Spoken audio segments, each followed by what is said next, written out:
Hi guys, welcome back to my channel commerce with wishes.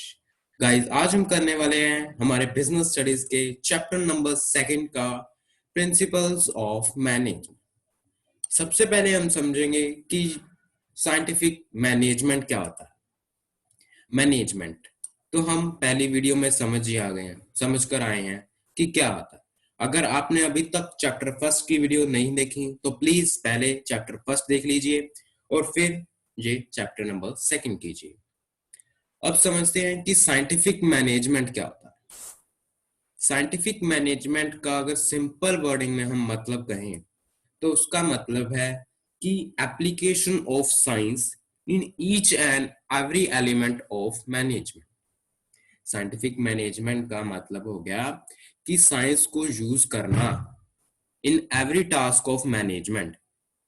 Science का use करना in every task of management उसे कहा जाता है साइंटिफिक मैनेजमेंट। साइंटिफिक मैनेजमेंट का जो फादर है उसे एफ डब्ल्यू टेलर को साइंटिफिक मैनेजमेंट का फादर कहा जाता है। तो आइए उसकी लैंग्वेज में पढ़ते हैं कि साइंटिफिक मैनेजमेंट क्या है।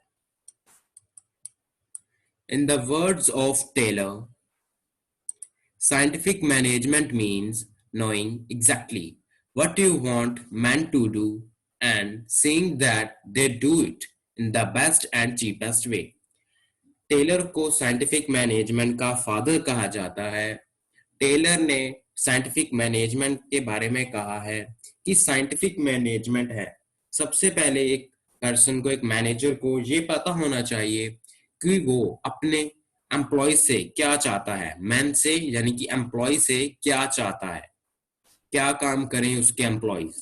उसके बाद देखना कि that they do it in the best and cheapest way.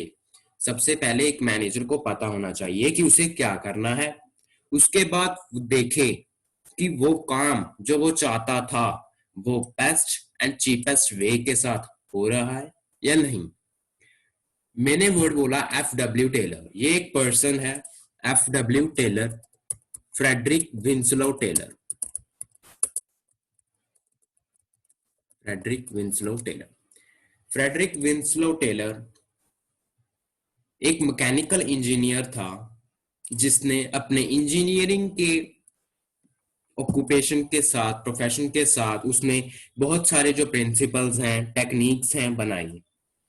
Mainly उसने वर्कर्स और फैक्ट्रीज के ऊपर कंसंट्रेट किया। तो आज हम पढ़ेंगे उसके दिए हुए 4 प्रिंसिपल्स, उसकी दी हुई 8 टेक्निक्स हम कल पढ़ेंगे, आगे वाली वीडियो में पढ़ेंगे। फर्स्ट प्रिंसिपल है science not rule of thumb.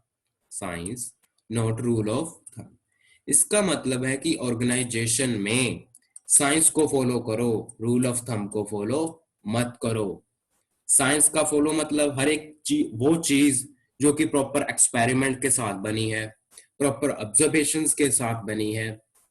और रूल ऑफ थंब का मतलब है कि मान लो कोई चीज एक्सपीरियंस के साथ हुई है, उस चीज को फॉलो मत करो, साइंस को फॉलो करो। मान लो एक ऑर्गेनाइजेशन में मैं 10 साल से काम कर रहा हूं, मैंने कोई चीज सीखी है, अपने एक्सपीरियंस के साथ सीखी है, तो वो हो गया रूल ऑफ थंब। हम उसी से काम करते आ रहे हैं, कब से? 10 साल से हम उसी से काम करते आ रहे हैं। हमने कोई ऑब्जर्वेशंस नहीं की, प्रॉपर एक्सपेरिमेंट्स नहीं किए, सिर्फ अपने एक्सपीरियंस है उससे काम करते आ रहे हैं। वो हो गया रूल ऑफ थंब। टेलर ने कहा कि रूल ऑफ थंब छोड़ दो और हर एक काम साइंटिफिकली होगा, साइंटिफिक मेथड से होगा। टेलर का बिलीव था कि ऑर्गेनाइजेशन में काम करने के लिए एक बेस्ट मेथड होता है, एक ही बेस्ट मेथड होता है। और वो बेस्ट मेथड कैसे आता है, डेवलप कैसे होता है? Study and analysis. Study and analysis के साथ वो डेवलप होता है। इसलिए टेलर का कहना था कि ऑर्गेनाइजेशन में जो भी काम होगा वो साइंटिफिकली तरीके से होगा, बेस्ट मेथड से होगा। कोई भी काम experience, trial and error method, hit and miss method पर नहीं होगा। अब आप पूछेंगे कि हिट एंड मिस मेथड क्या है, ट्रायल एंड एरर मेथड क्या है? Trial and error, hit and miss method है कि करके देख लेते हैं, काम करके देख लेते हैं, अगर हो गया तो ठीक है, नहीं हुआ तो रहने देंगे। ठीक है ना। अभी टेलर बिलीव करता था कि there was only one best method, ताकि हम उसको अपनी ऑर्गेनाइजेशन की एफिशिएंसी बढ़ा सकते हैं। और ये मेथड कैसे डेवलप होगा? स्टडी से और एनालिसिस से। और ये मेथड जो हम बेस्ट मेथड लाएंगे वो क्या है, हमारे रूल ऑफ थंब को क्या कर देगा? सब्स्टिट्यूट कर देगा, रिप्लेस कर देगा। ठीक है। चाहे वो ऑर्गेनाइजेशन स्मॉल हो, चाहे लार्ज हो, चाहे हम ज्यादा काम कर रहे हैं, चाहे हम कम काम कर रहे हैं, वो सारा काम कैसे होना चाहिए? साइंटिफिकली होना चाहिए। फॉर एग्जाम्पल लगा लीजिए, हमने अपने वर्कर्स के लिए टाइम लिमिट सेट करनी है कि एक वर्कर कितने टाइम में ये काम करेगा। तो वो जो हम टाइम सेट करेंगे वो ऐसे नहीं होना चाहिए भी बस ऐसे ही होता था पहले भी, इतने टाइम में होता था, इतने टाइम में ही होगा। नो, वो टाइम स्टडी से के बेस पर होना चाहिए। अब आप पूछेंगे कि टाइम स्टडी क्या होता है? टाइम स्टडी एक टेक्निक है जो कि एफडब्ल्यू टेलर ने दी है, जिसे हम नेक्स्ट वाली वीडियो में डीपली पढ़ेंगे, तब आपको अच्छे से समझ आ जाएगा। अब आप सिंपल समझ लीजिए कि इसका पॉइंट का सिंपल मतलब क्या हो गया कि हर एक चीज को करने से पहले सोचो, थिंकिंग बिफोर डूइंग। हर एक काम बेस्ट मेथड से होगा, साइंटिफिक मेथड से होगा, कोई भी काम एक्सपीरियंस से, trial and error, hit and miss method से नहीं होगा। ये था science not rule of thumb. Next point आ जाता है हार्मनी नॉट डिस्कॉर्ड। हार्मनी का मतलब है, इस पॉइंट का मतलब हो गया कि ऑर्गेनाइजेशन में हार्मनी होनी चाहिए। एक ऑर्गेनाइजेशन में हार्मनी होनी चाहिए, कोऑपरेशन होना चाहिए, पीस होनी चाहिए। डिस्कॉर्ड यानी कि कॉन्फ्लिक्ट, झगड़ा वगैरह नहीं होना चाहिए। तो टेलर कहता था कि एक ऑर्गेनाइजेशन में नॉर्मली दो टाइप्स ऑफ ग्रुप होते हैं। एक तो होता है मैनेजमेंट का ग्रुप और दूसरा होता है वर्कर्स का ग्रुप। दोनों में नॉर्मली क्या है, झगड़ा होता ही रहता है। नॉर्मली उन दोनों में झगड़ा होता ही रहता है। जो मैनेजमेंट ग्रुप है वो कहता है कि वर्कर्स हैं काम नहीं करते, वर्कर्स हैं काम नहीं करते। और जो वर्कर्स ग्रुप होता है वो सोचता है कि मैनेजमेंट है उनसे ज्यादा काम करवा रही है, उनको कम पे कर रही है, लेकिन काम है ज्यादा करवा रही है। यानी कि दोनों का जो एक दूसरे के प्रति थिंकिंग है वो क्या है, नेगेटिव है। तो टेलर ने कहा कि इन दोनों में कोऑपरेशन होना चाहिए, complete, that there should be complete harmony between the worker and management. Taylor ने कहा कि इन दोनों में पूरा कोऑपरेशन, पूरी पीस होनी चाहिए मैनेजमेंट के बिटवीन एंड वर्कर्स के बीच। दोनों को रियलाइज करना चाहिए कि ईच वन इज इम्पोर्टेंट, दोनों को समझना चाहिए कि दोनों इम्पोर्टेंट हैं। तो इसीलिए उनमें क्या होना चाहिए, मेंटल रेवोल्यूशन। क्या होना चाहिए, मेंटल रेवोल्यूशन। अब आप कहेंगे कि मेंटल रेवोल्यूशन क्या होता है? मेंटल रेवोल्यूशन टेलर की दी हुई एक टेक्निक है जो कि हम कल डीपली पढ़ेंगे, लेकिन आज आपको सिंपली बता देता हूं कि क्या होता है। मेंटल रेवोल्यूशन का मतलब है कि थिंकिंग एटीट्यूड चेंज करना, थिंकिंग को या एटीट्यूड को चेंज करना, चाहे वो मैनेजमेंट का हो चाहे वो वर्कर का, दोनों में म्यूचुअल अंडरस्टैंडिंग है जो होनी चाहिए, कंप्लीट ओपननेस होनी चाहिए। अब इसकी एग्जांपल की बारी आती है। एग्जांपल है कि मान अगर आपकी बुक में भी एग्जांपल दी हुई है, एनसीईआरटी की बुक में बहुत बड़े एग्जांपल दी हुई है कि Japanese worker culture, Japanese worker working culture. उसमें क्या है, अगर कोई वर्कर है अपनी मैनेजमेंट के साथ अनसेटिस्फाई है तो क्या है, वो एक ब्लैक बैच पहन लेते हैं। वो जितना वो नॉर्मल काम करते हैं, करते थे पहले, उससे कई ज्यादा गुना ज्यादा काम करने लगते हैं। कई ज्यादा काम है जो करने लगते हैं, वर्किंग आवर्स पहले से ज्यादा कर लेते हैं ताकि वो मैनेजमेंट की सिंपैथी को गेन कर सकें, ताकि वो मैनेजमेंट की सिंपैथी को गेन कर सकें, इसलिए वो ज्यादा काम करते हैं। लेकिन अगर हमारे यहाँ कोई हो जाए तो क्या करते हैं, स्ट्राइक पे बैठ जाते हैं, काम छोड़ के चले जाते हैं, है ना। तो ये है mental revolution, harmony not Discord की एक best example. Japanese worker culture is a classic example of such a situation. In Japanese company, paternalistic style of management is in practice. There is complete openness between the management and workers. Management and workers में complete openness है. If at all workers go to strike, अगर workers strike पे जाते हैं, they wear a black badge. Black badge है जो पहन लेते हैं, but work more than normal working hours.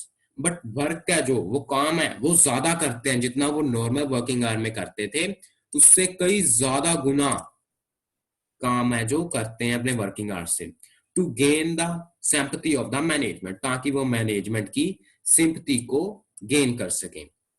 तो ये थी कि दोनों के मेंटल रेवोल्यूशन में, उनकी दोनों के थिंकिंग में, एटीट्यूड में चेंज होना चाहिए. दोनों की थिंकिंग एटीट्यूड में चेंज होगा, उसकी ये बेस्ट एग्जांपल है. उम्मीद है गाइस आपको दोनों पॉइंट समझ में आ गए होंगे. थर्ड पॉइंट आ जाता है कि cooperation not individualism. Cooperation not individualism. Cooperation not individualism अगर सोचें कि कुछ सेम से नहीं लग रहे, सेकंड और थर्ड पॉइंट सेम से लग रहे हैं ना? जी हाँ, ये बिल्कुल सेम है. बस हम कह सकते हैं कि ये जो प्रिंसिपल है कोऑपरेशन नॉट इंडिविजुअलिज्म, ये क्या है? हार्मनी नॉट डिस्कॉर्ड की एक्सटेंशन है. This principle is an extension of harmony, not discord. ये प्रिंसिपल क्या है? एक्सटेंशन है. अगर हम उस प्रिंसिपल को, सेकंड प्रिंसिपल को, हार्मनी नॉट डिस्कॉर्ड को डीपली पढ़ें तो यही प्रिंसिपल हमारे सामने आ जाएगा. इसका मतलब है कि ऑर्गेनाइजेशन में कोऑपरेशन होना चाहिए, इंडिविजुअलिज्म नहीं होना चाहिए. यानी कि एक पर्सन है, सिर्फ अपने बारे में मत सोचे. मैनेजमेंट है, अपने बारे में मत सोचे. वर्कर्स अपने बारे में मत सोचें, पूरी ऑर्गेनाइजेशन के बारे में सोचें, कोऑपरेशन रखें. ये है इस पॉइंट का मीनिंग.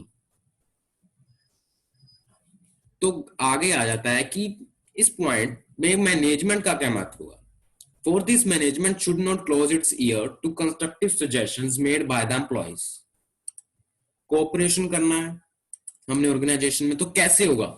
मैनेजमेंट को भी कुछ जो काम है करने पड़ेंगे और वर्कर्स को भी कुछ काम करने पड़ेंगे.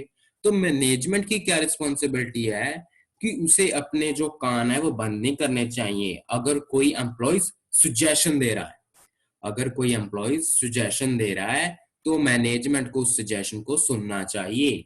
अपने कान नहीं बंद करने चाहिए कि ये तो वर्कर है, मैं टॉप लेवल का हूं, मैं ही बस पॉलिसीज बनाऊंगा, मैं ही सारा काम सजेशन है मैं ही दे सकता हूं. नो, वर्कर भी सजेशन दे सकते हैं, उसको ये अपने थिंकिंग भी में बिठाना होगा. और वर्कर्स को रिवॉर्ड भी देना चाहिए अगर उन्होंने अच्छी सजेशंस दी हैं. तो ये तो होगी मैनेजमेंट की रिस्पॉन्सिबिलिटी कोऑपरेशन के लिए. अब कुछ वर्कर्स की भी होगी, है ना? कुछ वर्कर्स की भी रिस्पॉन्सिबिलिटी होगी कोऑपरेशन के लिए. At the same time worker desist from going on strike and making unreasonable demands on the management. कि कुछ हमने देख ली कि मैनेजमेंट की कुछ रिस्पॉन्सिबिलिटी है, मैनेजमेंट की जो जिम्मेदारी है कोऑपरेशन करने के लिए. अब कुछ वर्कर्स की भी होगी. मैनेजमेंट की तो है कि हाँ, उन्हें अगर कोई बोनस आता है तो बोनस वगैरह भी देना चाहिए. अगर कोई वर्कर सजेशन दे रहा है एम्प्लॉय, तो उसे भी सुनना चाहिए. वर्कर्स की क्या हो गई कि उन्हें किसी अननेसेसरी स्ट्राइक पर नहीं जाना चाहिए, कोई अनरीजनेबल डिमांड नहीं करनी चाहिए मैनेजमेंट. ये थी वर्कर्स की तरफ से कोऑपरेशन के लिए जिम्मेदारी उनकी. और क्या आ सकता है इस पॉइंट में कि उन दोनों के काम में भी इक्वालिटी होनी चाहिए. उन दोनों के काम में, रिस्पॉन्सिबिलिटीज में, सब में क्या होनी चाहिए? इक्वल डिवीजन होना चाहिए उनके काम का, रिस्पॉन्सिबिलिटीज का, between the worker and management. क्योंकि मान लीजिए अगर उनमें अनइक्वल डिस्ट्रीब्यूशन है काम का, वर्कर्स क्या दिन रात काम कर रहे हैं, लेकिन टॉप मैनेजमेंट है जो फ्री बैठी है, मैनेजमेंट है जो फ्री बैठी है. इसकी एग्जांपल दे सकते हो कि आप कि अगर मैनेजमेंट कोई प्रोडक्शन का स्टैंडर्ड फिक्स कर रही है तो उसे वर्कर्स की, अपने एम्प्लॉइज की कंसल्ट भी कर लेना चाहिए, अपने वर्कर्स से कंसल्ट कर लेना चाहिए. अगर वो वर्कर्स के साथ कंसर्न करेगी, वर्कर्स भी सोचेंगे कि हाँ, मैनेजमेंट हमारे बारे में सोच रही है. उनमें भी क्या पैदा होगा? कोऑपरेशन पैदा होगा. ये था third point, cooperation not individualism. Next point और लास्ट पॉइंट की तरफ बढ़ते हैं गाइस, वो है development of each and every person to his or her greatest efficiency and prosperity. Normally एक ऑर्गेनाइजेशन की एफिशिएंसी है किस पे डिपेंड करती है? उसके एम्प्लॉयज की एफिशिएंसी पर, है ना। किसी भी ऑर्गेनाइजेशन की एफिशिएंसी है किस पर डिपेंड करती है? उसके एम्प्लॉयज की एफिशिएंसी पर। और एक एम्प्लॉयज की एफिशिएंसी किस पर डिपेंड करती है? उसकी प्रॉपर सिलेक्शन, उसकी प्रॉपर ट्रेनिंग पर। तो उसी प्रकार जो टेलर कह रहा है कि एक ऑर्गेनाइजेशन में अगर एक ऑर्गेनाइजेशन ने एफिशिएंट बनना है तो उसे अपने एम्प्लॉयज की प्रॉपर सिलेक्शन करनी होगी। Each person should be scientifically selected. हर एक पर्सन है साइंटिफिकली सिलेक्टेड होगा। उनका जो सिलेक्शन है वो टेस्ट पर बेस होगा, इंटरव्यू पर बेस होगा। हर एक चीज साइंटिफिकली होगी ऑर्गेनाइजेशन में। और क्या आ जाएगा कि then work assign should suit his or physical, mental and intellectual capability. उनकी जो कैपेबिलिटी है, उनकी जो स्किल है, उनकी जो क्वालिफिकेशन है, सिलेक्शन कर ली, उसके बाद उनको जॉब भी वही प्रोवाइड करनी चाहिए जो उनकी क्वालिफिकेशन के हिसाब से, उनकी कैपेबिलिटी के हिसाब से, उनकी स्किल के हिसाब से वही प्रोवाइड करनी चाहिए उन्हें job. Then time to time उन्हें ट्रेनिंग है जो दी जानी चाहिए। They should be given required training to increase their efficiency. अगर उन्होंने, एक कंपनी ने अपने एम्प्लॉयज की एफिशिएंसी को इंक्रीज करना है, उन्हें टाइम टू टाइम क्या देनी पड़ेगी? ट्रेनिंग देनी पड़ेगी। यानी कि क्या है, सबसे पहले हर एक एम्प्लॉयज को सिलेक्ट करना है साइंटिफिकली, देन वर्क असाइन करना है उनकी कैपेबिलिटी, उनकी क्वालिफिकेशन के हिसाब से, और देन उनको टाइम टू टाइम क्या देनी है? ट्रेनिंग देनी है। इसके साथ क्या होगा कि हमारी कंपनी का भी और हमारे एम्प्लॉयज का भी डेवलपमेंट होगा। तो ये थे guys 4 principles of scientific management जो कि दिए गए थे FW टेलर द्वारा। तो आज की वीडियो में यही गाइस, मिलते रहेंगे गाइस नेक्स्ट वीडियो में। Thank you so much guys, thanks for watching. Please like, share and subscribe my channel. Thank you guys.